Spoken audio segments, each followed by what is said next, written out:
朋友仔嘅爹哋特登過嚟香港幫個女女物色香港嘅上車屋苑，以香港一套5到700萬嘅價值嘅樓，真係可以稱之為富愛如山。我哋嚟到灣仔日線街8號嘅進入風，之前介紹咗3間都賣晒，唯有睇一睇租盤，去見識下呢個屋苑係咪真係適合佢。進入風係2007年入伙，係單棟物業，提供104戶。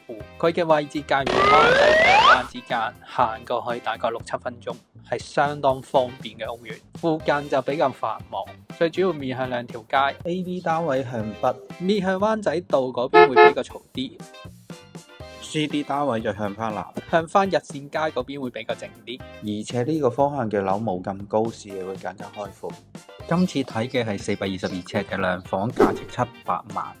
幾耐未試過有呢啲成交？唔係咁多成交嘅呢度樓。我都想買638，你唔覺得大已經喺638？應該有露台，冇咩有露台啊？俾我影下。呢間房租嘅23000，呢度租到2萬幾。2萬2到啦。他那个档次算比较重，名声比较好。對。哇！